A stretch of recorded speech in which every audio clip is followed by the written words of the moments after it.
Welcome back to Line Podcast. My name is Aaron Alexander. For newcomers to this program, it is a place that we bring together the thought leaders of the world on health and wellness to help y'all optimize your mind, body, and movement. Today's conversation was with one of my dearest friends, Miss Natalie MacNeil, and we talk intimacy, we talk sexuality, we talk rituals from around the world, discussing her most recent book called The Rituals. Highly recommend that book. I've actually gotten a ton of value out of it. She explores various different rituals done around the world and gives us a handbook on how we can start to integrate those practices into our daily life to make us more happy and successful and functional as human beings. So really love that, and I'm so grateful to get to share this time with the beautiful Natalie MacNeil. She is a pretty big deal. She is an Emmy Award-winning media entrepreneur. I'm reading this off of Huffington Post, actually. Bestselling author. She's been featured in Glamour, Time, Forbes, Wall Street Journal, Entrepreneur, all over the place. She's amazing, and it is such a pleasure that we get to share this conversation, and I know you guys are going to love it.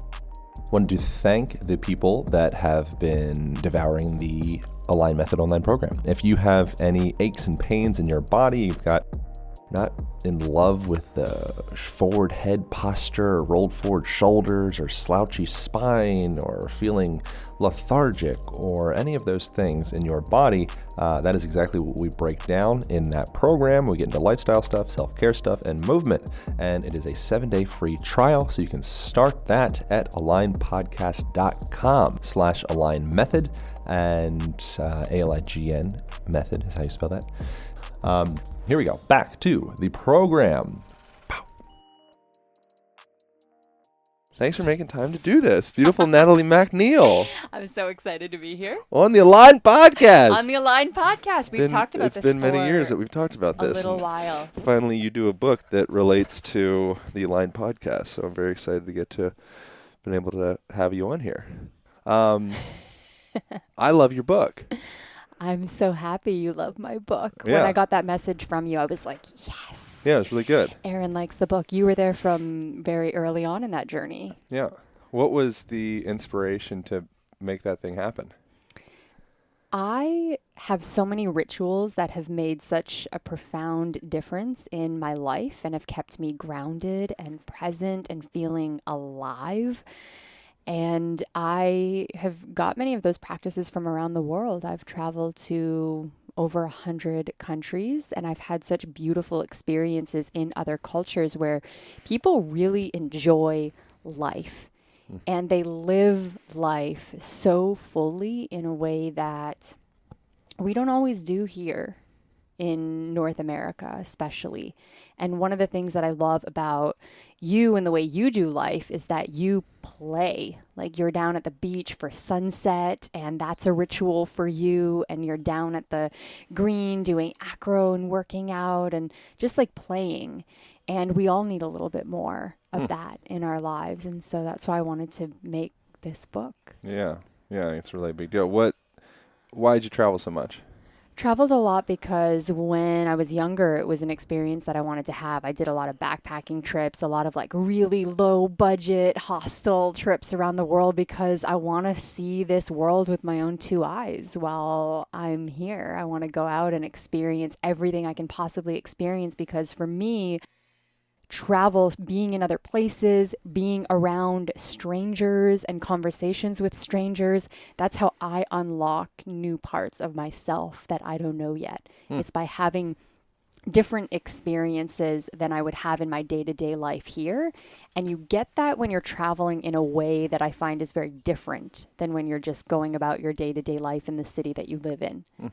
Yeah, I'm with that. When the rituals that you've encountered throughout your travels, what's stood out in those experiences? One of the rituals that transformed my whole life was being part of a cremation ceremony in Bali.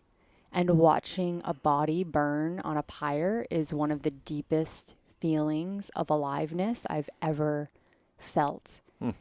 And I've never felt that way at a funeral I've been to here.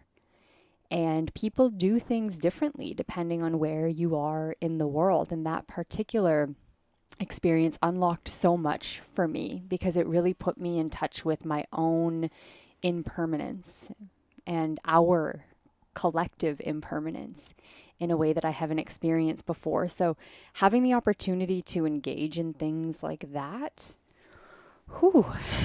Yeah. What does that look like exactly? What's the ritual around that? That ritual? Yeah.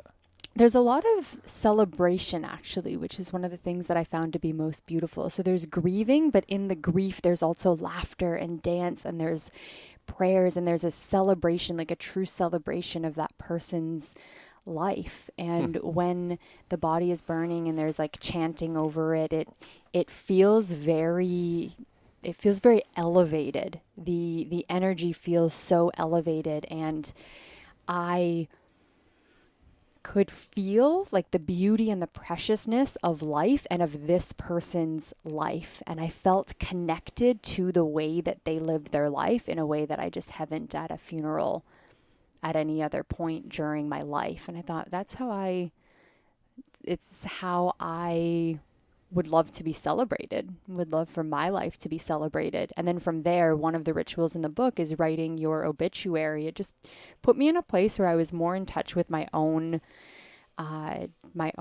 death and my life and how I want that to look and how I want it to feel and how I would want other people to be celebrating my life. So that's an example of how immersing myself in something that was a little uncomfortable, like when I got invited to that, it was a very uncomfortable experience. Who invites you to such a thing? Step into. Well, in Bali, especially, the cremations are more communal. It's more of a community event. So if somebody in the community has died, it's something that a lot of people in the community are participating in. And sometimes there are multiple bodies or multiple cremation ceremonies that will be held at the same time. So it just so happened in this case that there were a few people who were being celebrated at the same time. And somebody who I had met at a little local shop was talking about it and was like, you should come along. And I try to keep openness when I travel and just go with the flow and say yes to whatever experience is being presented to me. And I said yes, because that's the way I like to do travel. And then there I was. And a lot of other rituals that I've done around the world have unfolded in that way for me as well, where it's just been saying yes, even when it didn't feel comfortable, because I feel like that's when you get to meet parts of yourself that you haven't got to meet before. Yeah. I feel like culturally, the culture that I've been raised in, certain things are on like the no-no list of exploring. One is sex. The other is death. There's probably other ones that I'm not thinking of, but I think those are like, for me, perhaps the more pronounced ones. Yes. You know, where there's like kind of this like death is just this thing we just don't talk about. It's weird. It makes it's like kind of harshes the mellow, and you know, we just like it'll happen at some point.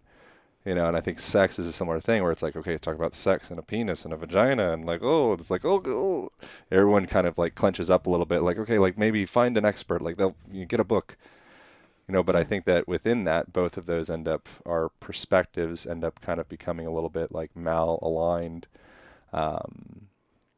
and dark and shadowy and mutated and all that. And then we end up having this fear and contraction around those topics, you know, but it's like, death could also be a celebration, and death could also be this really magical journey and exploration and just this totally natural part of life, just like digesting food or anything. Right. And what I really appreciated was the way that children were part of that as well, because then you're not getting the same conditioning that we have. Sex is definitely another one. And I've been in parts of the world, especially in my early 20s, when I was traveling to different parts of Africa and some more tribal areas where the way that sex is talked about, or people who like live without clothing on, you know, like naked on a regular basis and like bare feet and like really in touch with the earth and their own bodies and having non-monogamous cultures as well that I've been in. It's fascinating. And I feel like being in that, while there have been times where it was uncomfortable being with like, oh yeah, this is my discomfort because of the conditioning and because we're all born into a world that has been interpreted and given meaning for us. And if you really are willing to look at the things that make you uncomfortable or look at the things that trigger you and then be able to like trace it back or peel back those layers, like how would you choose to see the world? And if it wasn't given meaning for you, how would you choose to live your life? Like why do we wear clothes all the time? It makes sense in some places. I mean, I grew up in Canada. Yeah. I went naked I surfing liked having clothes. Naked surfing. It's beautiful. But during it, well, this is where it makes sense to make it chafed my willy. It was a real problem. Sometimes it makes sense to have clothes on. Sometimes it really does. You don't want to chafe the willy. And other times I want to like be naked in a river, having water like flow over me without it being a big deal. But don't let any children see that. Right. And I had this experience on a hike actually just a couple months ago. And there was this beautiful river. And just the fact, I was very aware of the fact that I was looking around, like, is anybody else around? Can anyone see me? Is somebody going to call the police because this woman is like taking off her clothes and getting in the river? Totally. So many things to think about. Why do I have to think about that? And in other places, it's totally normal to just not have clothes on. Yeah. It's just our conditioning. And that's what participating in these rituals and just my experiences traveling have taught me, that there's so many different ways to live this life. There's no right or wrong way. And I just wish more people would open up to all the possibilities and then choose what feels true and authentic to them. Yeah. What stands out for you that's still a lingering trigger or point of discomfort? Lingering trigger or point of discomfort. Is there anything, any people taking their clothes off in a river that makes you go, oh, or some type of... No, I really wish that was just allowed everywhere. Yeah, I think that's I'm sure you're well past that one. But is there any part of insecurity or part of something like, oh, I see this like reoccurring thing that kind of makes me feel a little... One of the things that makes me a little uncomfortable or that triggers me, and this is going to maybe sound like a strange one, is movement. And I think this relates so perfectly to what you do. Like when I met you, I was in a very different place in my life in terms of how I structured my life and my work. And you were one of the people that helped me to unwind my body a little bit and feel more spaciousness in my body and move through the world differently. And I think one of the things that still brings up the most like sadness and shame and that triggers me is that when I'm in certain parts of the world where people are like so in their bodies and the way that they move is so beautiful, I still have that like, oh, I just want to be able to move like that, or I want to be able to dance like that. And I feel like my body doesn't move that way. And can I work on it? Yes. And I do. And it feels hard. Sometimes I'm like getting to a new place or like being able to put myself into a new yoga position and like do the position properly and like fully aligned. Those are the kinds of things that bring up the most sadness for me or the most discomfort. Yeah. It's like when I reach a limit in my body. Yeah, that's like your edge. Yeah, because I see in my head, or I have had these experiences of watching people dance, especially in cultures where like dance is so woven into the culture. West Africans are really apparent one where you're like, whoa. Yes, really I'm like, I want to do that. Like that looks like it's so opening for the root chakra. Like I want that experience. And it makes me so sad that I can't move my body in that way. Well, so I have had the pleasure of getting to watch you transform significantly over the last couple years. And in large part, it's been like becoming what I conceive to be like more embodied. Mm-hmm. And I mean, that's just been your own experience of what you've been doing. I think I have minimal influence on that. Hopefully, perhaps at some point there was like a couple little angle shifts. More than a couple little angle shifts. But nonetheless, I've gotten to watch. It seems from my angle like you seem more embodied and it seems to have impacted like even like your personality and I don't know. I mean, I might be projecting stuff, but has you noticed any kind of shift as far as like the way that your movement is associated, the way that you think and feel? Absolutely. Oh, yes. I feel like when you and I were working together, just my posture and the way that I was walking, like you adjusting my walk, my steps, how hard I was hitting the ground with my foot, or the position of my knees in alignment with my feet when I was taking steps, you making little adjustments to things like that blew my mind, because it makes such a big difference. Or when you'd be like, oh, your left glute isn't as engaged when you're walking. Like, can you shift your weight a little bit? Things like that. It's amazing how much of a difference it makes to your like overall confidence and the way that you feel in your body. Like, I just felt more spaciousness. The more I dance, the more spaciousness I feel in my body. And dance is like an auto-tuning mechanism. An auto-tuning mechanism. Yes, that's such a great way. It's such a great way of putting it. I went to if you can get out of the way of yourself enough to allow the music to actually move your nervous system. That's the biggest thing. I think that's like that's the game, is figuring, okay, how do we put myself down, my somebodyness down enough that I can get moved, because my internal healing mechanisms all know exactly what the hell they're doing. Yeah. For the most part, I'm just too fucking bossy. For me, it was like, I'm too perfectionist. It was that if I can't like dance perfectly, I don't want to dance at all. And over the summer, I was at a Tantra workshop in Greece where it was like 16 hours a day. And 8 of those hours was movement and dance and the dynamic meditation with Osho. Are you familiar with that?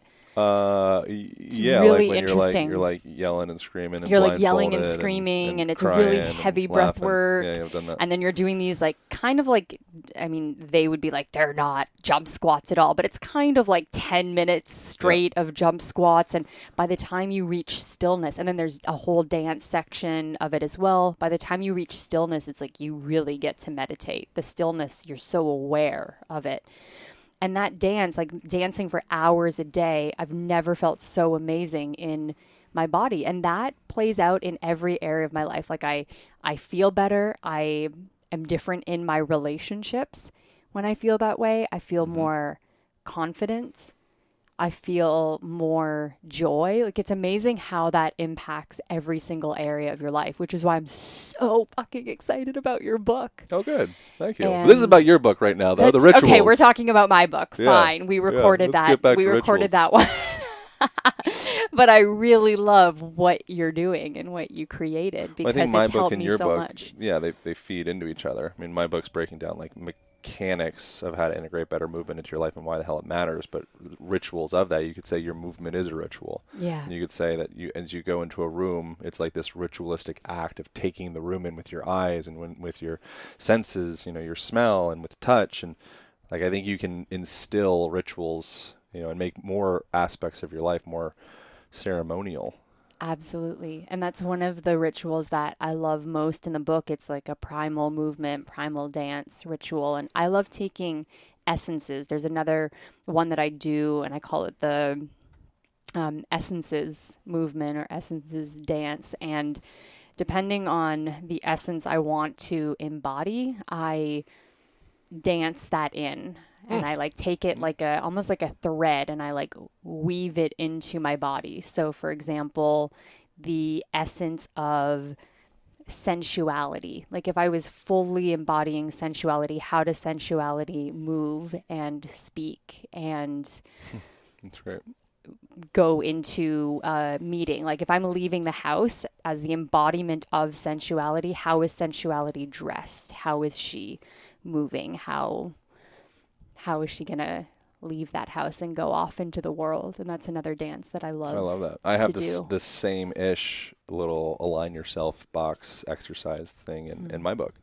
Oddly enough. Do you? Yeah, I swear to God. Yeah, one of the I have these little like subsections. I break it down into essentially like little, Instagram post type articles, so people can kind of like take a breath at the end of each section. Yeah. So there's little align yourself exercise things like that. And it's literally exactly that, like visualizing however it is that you want to feel. In this case, like tapping into a certain sense or sensation, and visualizing, okay, how do I move when I'm doing that? How do I speak when I'm doing that? How do I dress when I'm doing that? And really creating that clear, distinct image of what that feels like, and then from there starting to practice that. And then you can kind of like Tony Robbins talks about, he probably got this from, I'm sure he got this from this analogy somewhere else, but you have to put a little bit of water into the pump to prime it in order to get the hydraulics moving to be able to extract more water. Mm-hmm. And so if you're just feeling all frumpy and you're eating donuts and you're sitting on your couch and you're watching Friends or whatever, and you're like, man, I want to feel sexy.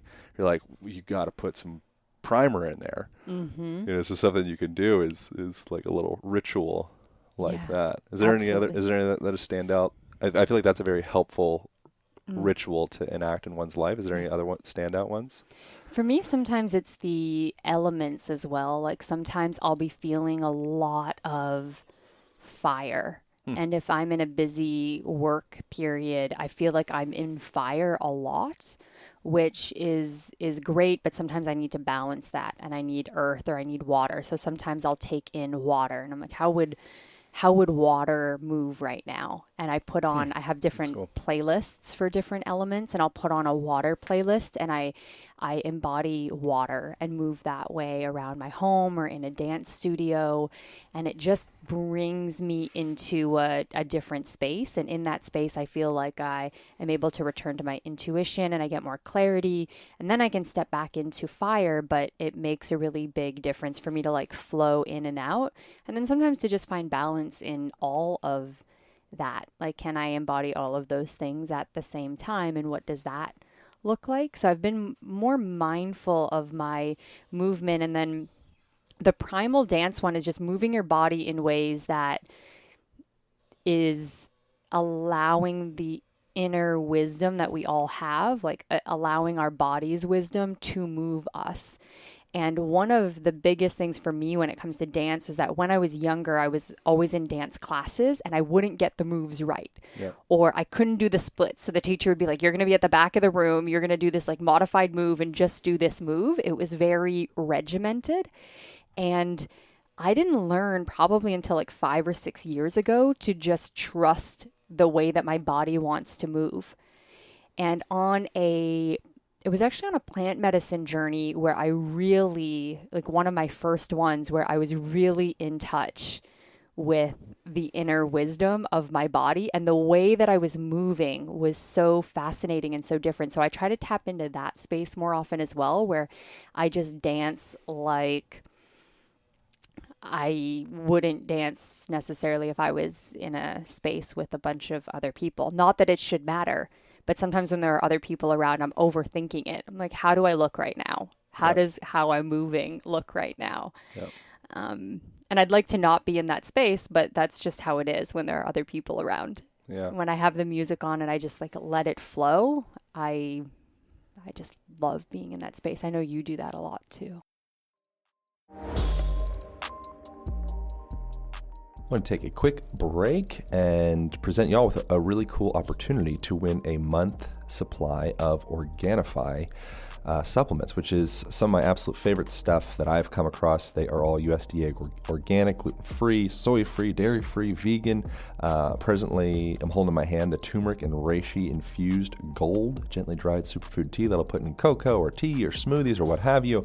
It's got reishi and magnesium and let's see, what has it got in here actually? All sorts of good stuff. Various different mushrooms that are good for relaxing, good adaptogenic herbs and such. It's just good stuff. And if you feel like it, you just hang for 90 seconds total each day. Post yourself doing it on Instagram. Tag me at Align Podcast and Organifi.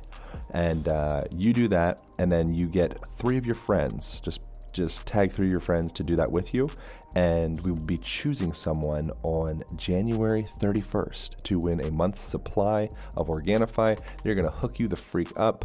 Anything that your heart desires, you'll be getting from Organifi. It is a beautiful opportunity.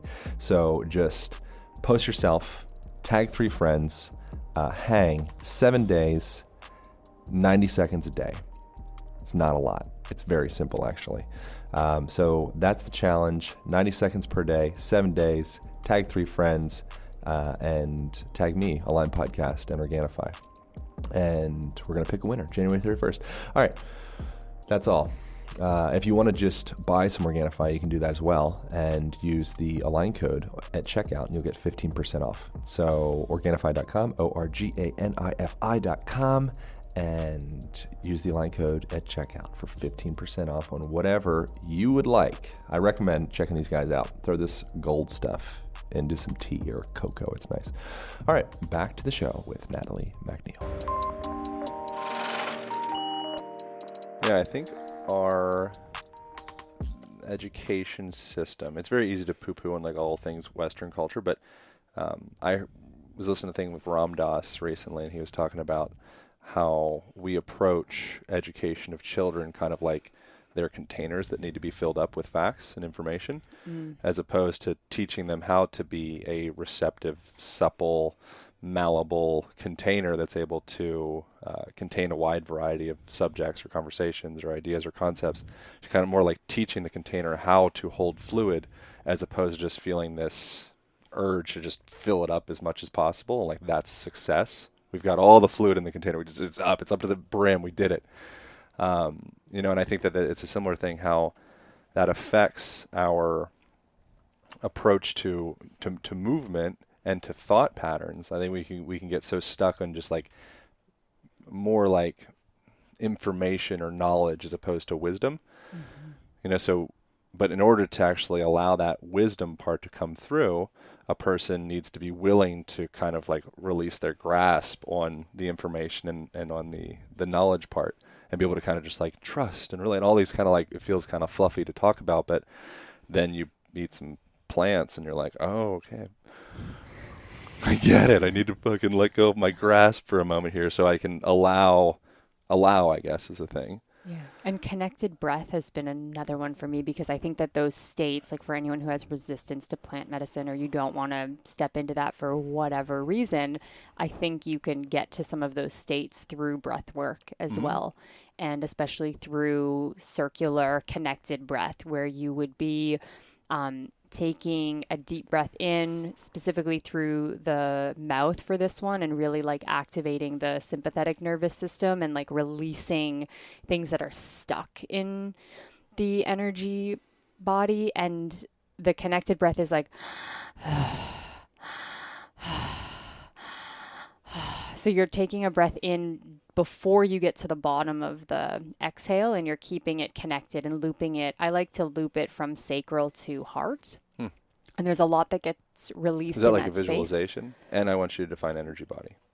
So is that a visualization looping from sacral to heart? What does that actually tangibly mean? And what does energy body mean? Sorry. Yeah, thank you.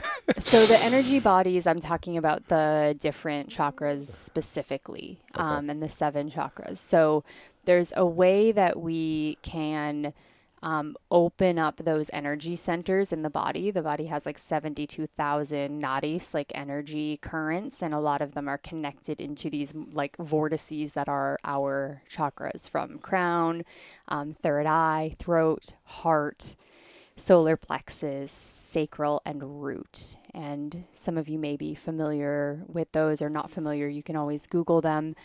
And opening up those energy centers, it unlocks different things for you. So if you feel blocked in your self-expression, or you feel like it's difficult for you sometimes to communicate in relationship, you might have a block in the throat chakra, and doing some breath work specifically into that space and seeing what comes up can help you to release whatever's there if you can be with it for long enough. So what I mean by that is, let's say you go into this breath work and you can put on a few songs. I recommend like 15 to 20 minutes to really get to touch the feeling or the energy that you're experiencing. So you're in your throat and you're just visualizing breathing into that space. So breath in through the mouth and out through the mouth.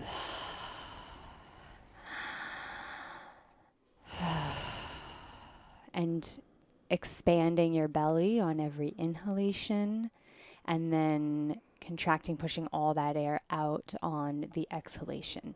And if you can just visualize breathing into the throat and just be with whatever's there, be with whatever's coming up. You can have a playlist on for this. And if you can do that for like 15 to 20 minutes, what you're going to probably start to feel is any blockages there. You might have memories that come up, and you might have specific moments where you've like held back anger, held back communicating how you feel. And if you can give voice to those things, you can help to clear it from your energy system, because a great book actually is The Body Keeps the Score for this. If you're right. interested in learning more about this, there are so many things that happen in our lives where we go into fight or flight and we repress what's coming up instead of like being with it, like how animals are able to discharge energy. We don't have systems, we don't have tools for discharging energy. And it's shameful.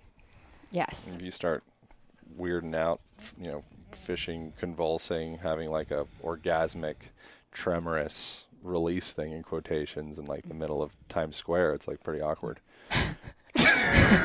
And one of the other things I like to do in that space, like maybe you don't want to do breath work for like 15 or 20 minutes, but if you're doing that and you're, and don't take any pauses in between those breaths, and then have a pen and a journal close by and do some stream of consciousness writing after. So you can just ask, like, what does my highest self want me to know right now? Or what do I need to release right now? What is stuck in my body right now that needs to be released, that needs to be expressed? And then when you're at the end of that breath work, pick up your pen and just stream of consciousness writing practice, write without stopping for about 5 minutes. So set a timer, write for 5 minutes, let it all just flow through you, and don't take the pen off the paper. If you get stuck on a word, just write the last word until the next word comes. And there's a lot that you can release that way as well. I think it's interesting when you're doing that moaning, me being a man, I'm obviously like go straight to sex. I'm like, that sounds a lot like sex. The breath work? Yeah. And it depends on what kind of, it depends on what kind of breathing you're doing. But the like connected breath in through the mouth. Yeah. I mean, through the mouth, it can sound that way. My mind's a terrible place. So I typically will veer towards some type of sexual innuendo for many, many things. But so, I mean, it's not that terrible. Well, I don't know. I guess it's all relative. But I mean this actually from a really positive direction. Like, I think we live in a very, in large part, a very touch-deprived culture that does have a lot of shame around sexuality. And when a person, particularly like a dude, gets lucky, or gets laid or whatever, typically the next day people are like, oh, hey, like, what's that little jump in your step? You're looking extra chipper. Like, what's going on? It's like, yeah, I had sex and I touched and I breathed and I like turned myself on a cellular level in partnership with another person.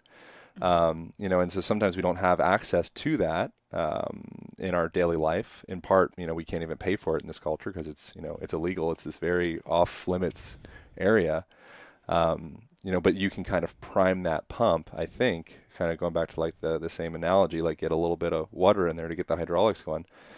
Prime that energetic pump in yourself, your personality and your movement and yourself at a cellular level by mimicking those same states that you'd get in by hiking up a tall hill and being gassed out or having sex with another person.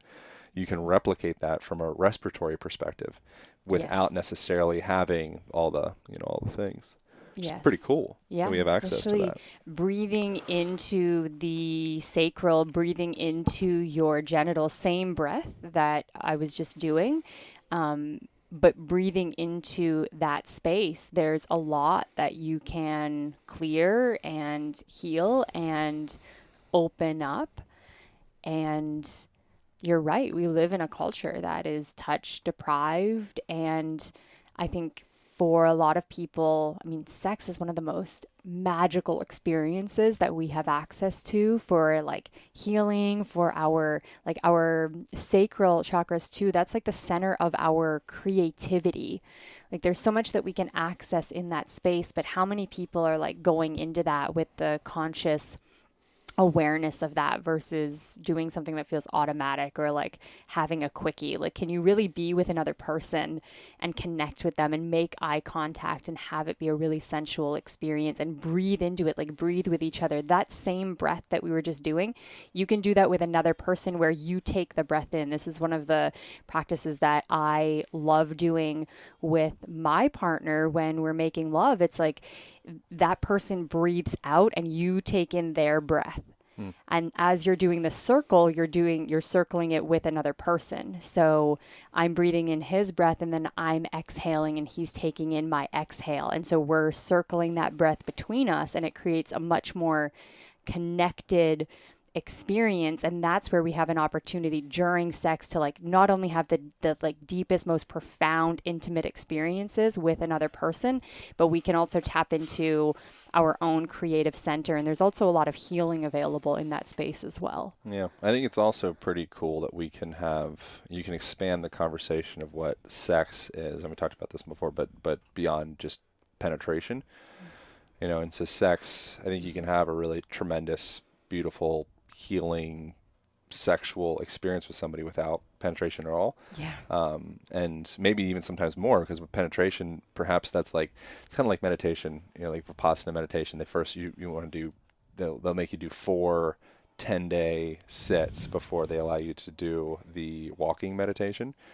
So most people are like, fuck, man, that's like a lot. I don't think I'm into that, but that's like penetration is a pretty high level place to be at, to be able to not allow all of your energy to just get, pulled into your, sexual organs, instead being able to like, okay, how do we actually use the sexual organs as a medium or a tool or an avenue to actually cultivate that energy and move it through our whole entire body. Yeah.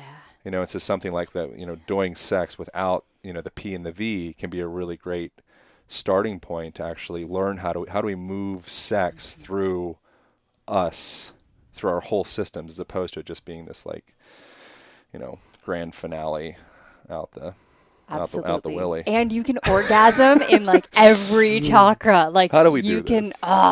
It's the best. And one of the ways that you can do that, and it takes a little while and it takes a bit of practice, but having that connected breath with your partner and the eye gazing, like the breathing practices together and moving your bodies together and like seeing what unfolds even without the penetration. That's how we are looping. And when you're taking someone else's energy too and you're bringing that through your body, weaving it through your body, and you're giving that energy back to the person, it's like every time you're exchanging that with each other, you're giving each other more and more energy, more and more fire is moving through your body. And then by the time you get to the point where there is penetration, that's where it's like all the energy from the penetration moves through your body, moves through your whole energy system. And that's where you can have some pretty profound orgasmic experiences. And sometimes there is like shaking. Shaking is one of the best ways to release, like discharge energy, especially traumatic energy, and experiences from your body. And I've seen this in certain cultures, especially in places in Africa that I've been, where there's a lot of shaking built into the dances and experiences. And shaking is beautiful for the body to have a release. Or if something happens to me and I'm really stressed out, like I had this experience where there was a guy who had been following me and then like approached me and was just like screaming at me and clearly had some issues, but the experience kind of scared me and I was shaken up from it. And one of the first things that I did to discharge that energy was to shake. That's good. You were shaking up and for to it. gently shake. I don't think you realize this that. is an Osho practice as well. And I've gone to the Osho centers and done their meditations. Shaking is a big part of it because there's a lot that we can sort of release. And when you're shaking, can you visualize just shaking off the stress, shaking off the day? Yeah. Even it's a great practice for morning or night. And then I also love sometimes doing that in the shower, like shaking off the day. And then as the water's hitting me and washing over me, just imagine it all washing away. So shaking during sex or after sex too is just can be a really beautiful part of the experience. And can you approach sex as an adventure instead of having to get somewhere? Because too often we feel like we have to get somewhere, or we're trying to get to orgasm, trying to get to ejaculation. Can you just be in the experience? Yep. And maybe that means trying sex a few times without penetration, without touching each other, and making it an experience where it's just sensual and you're moving together and you're touching and you're breathing together. Yeah, I was listening to another thing recently. This may not be a perfect analogy, but I found it interesting of less evolved creatures when they, if you put a glass wall between them and food, they'll just keep running into the wall trying to get the food until eventually they starve to death. This is more Ram. I heard that Ram Dass say this, so I don't know. It's a great metaphor. I've listened to a lot of Ram Dass. Yeah, Ram Dass is great. God, he's great. He's becoming like a father figure. It's very fascinating. But anyway, but he was saying, but a more evolved creature of whatever sort, a cat or something like that, if you put that glass plate between the food and them, they might first bump their nose against it, like, oh crap, and then they're like, okay, I need to actually look away from the food to be able to find, like, oh, if I kind of go actually away for a little bit and explore and let go of that immediate grabbing of the food in that instant, then I'll realize, like, oh wow, look at that, there's a whole path that eventually comes back, and oh, there's the food. But you have to be able to have that trust that it's okay, I can look away from the orgasm, or I can look away from the money, or look away from whatever the success thing is for you in that moment. And then once you do look away, then all of a sudden, oftentimes it seems like things kind of open up. Yeah. What It's about beautiful. for people that want to be able to have more of that union and be able to share that circulation of energy through their bodies, through sexual intercourse, or just union in general?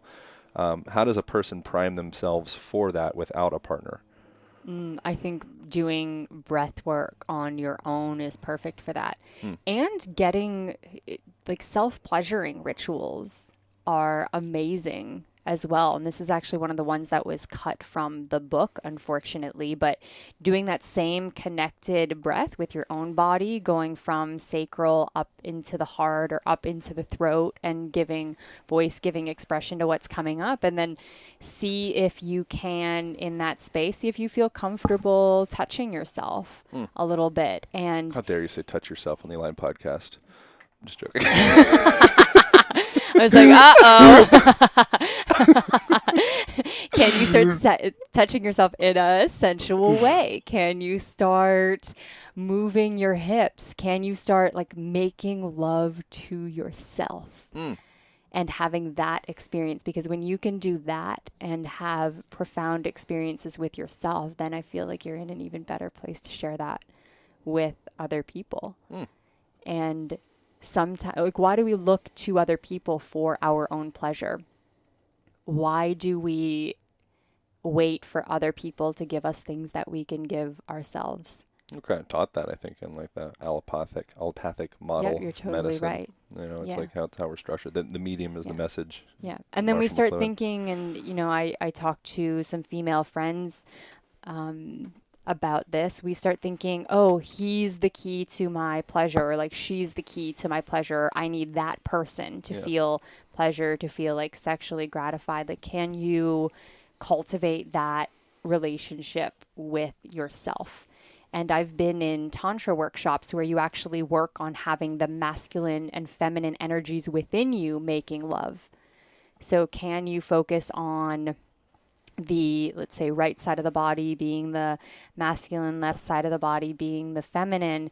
And can you, as you're breathing, can you visualize those bodies like coming together and having that relationship, that divine union within yourself? Because we all have those energies. What does masculine and feminine mean?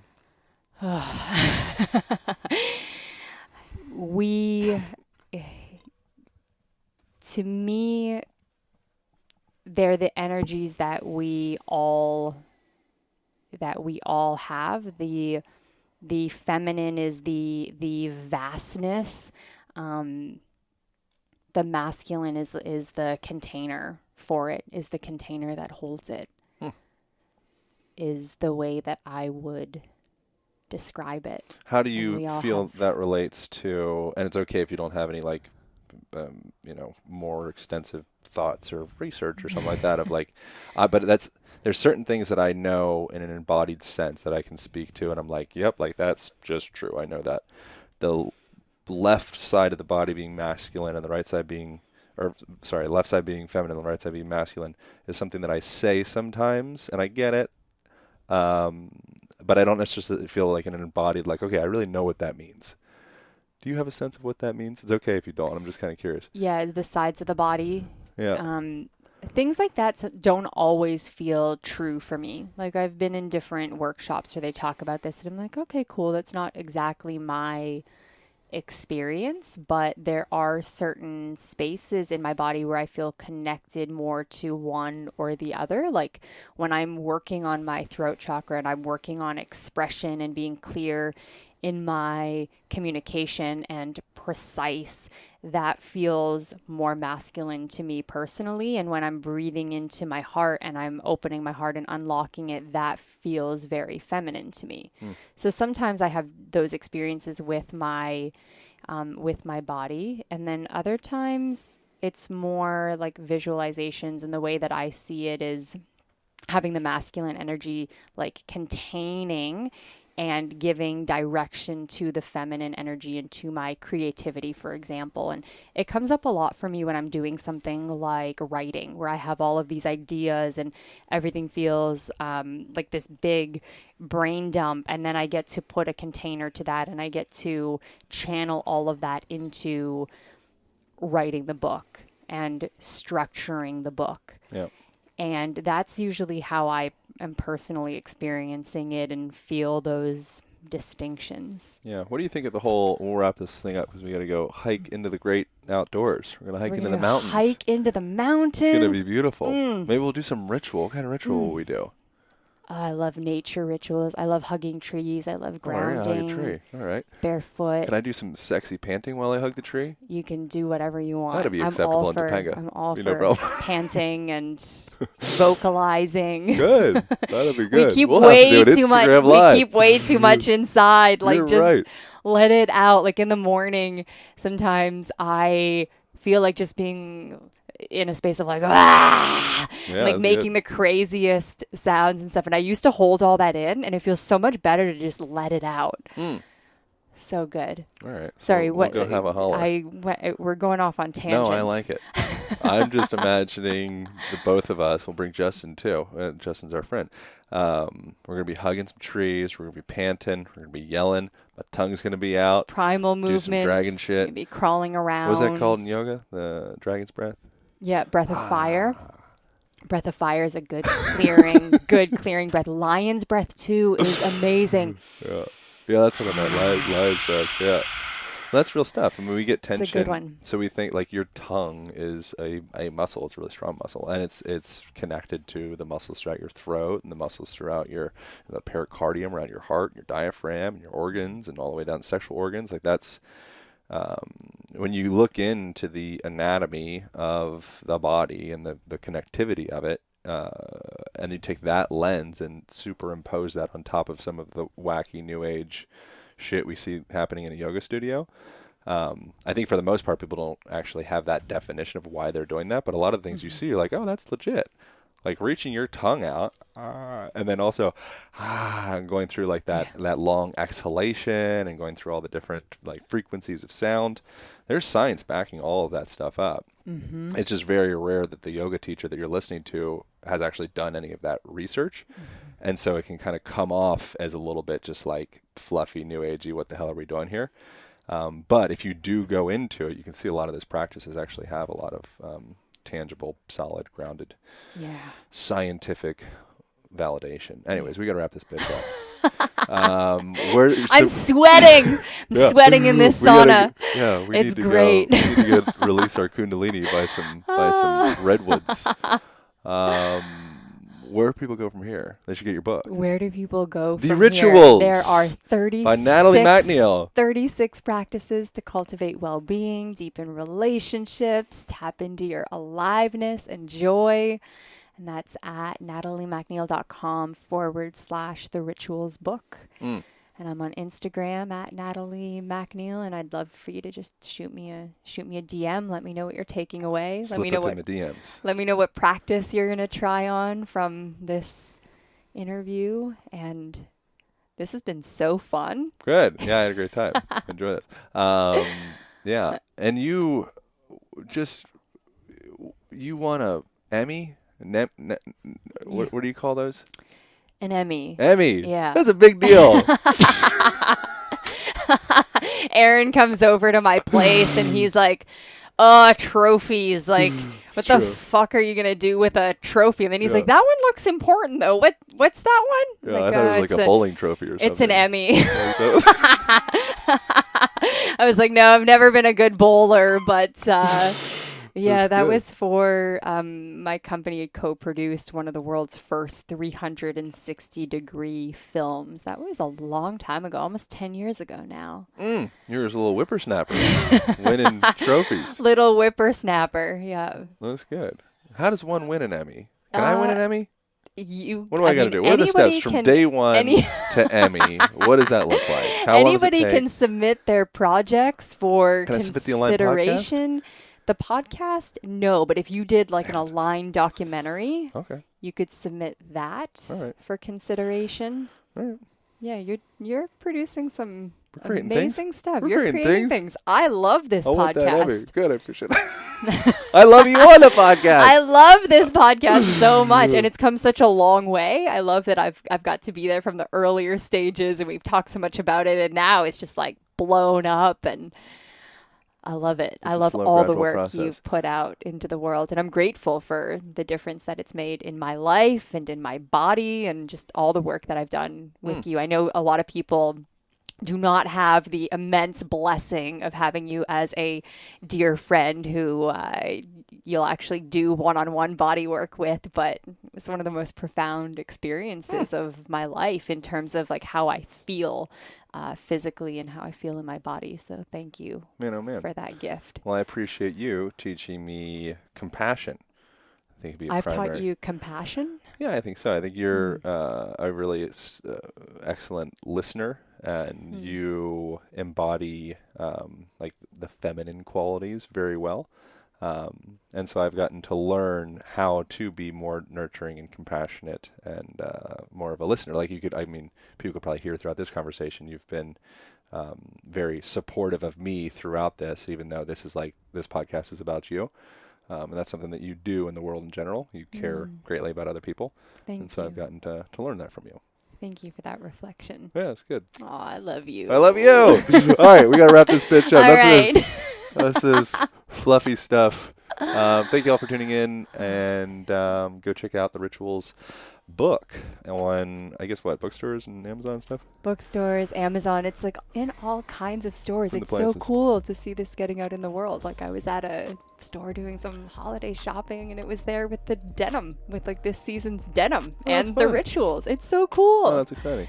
Yeah. All right. I love seeing it out in the world in that way. All right. Over and out. Next time y'all hear from me, I'll be holding an Emmy in my hand for... No, I'm just joking. Align method documentary. Emmy. That's what we're doing next. Coming. We're going for the Emmy. All right. It's coming. Thanks so much for tuning in. Over and out. I hope you guys loved that conversation with Natalie as much as I did.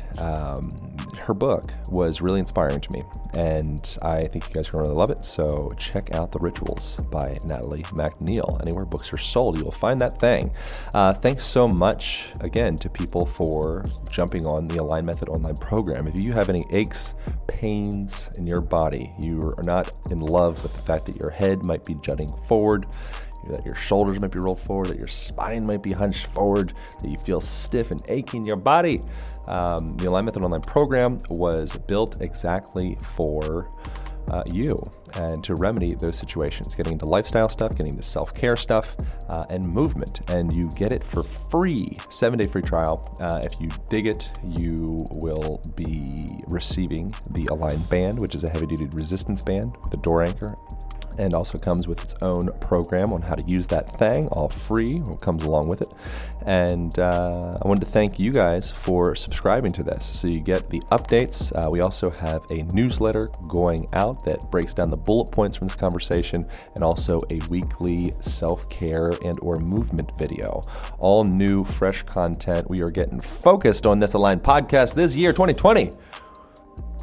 So I appreciate you guys inspiring me to do that, because people are actually listening to this thing. It's great. We've had this an influx of new humans tuning in. So it's exciting. I appreciate you. I appreciate you telling your friends. That's why you're listening, I guess, because people have been telling their friends and hearing about it. So you are the reason this grows. I so greatly appreciate it. This is helpful. Tag Natalie MacNeil and me. I'm at Align Podcast on Instagram. She's at Natalie MacNeil. And tell us your takeaways. I look forward to hearing what you enjoyed in this conversation. All right, I will see you this Thursday for a solo episode.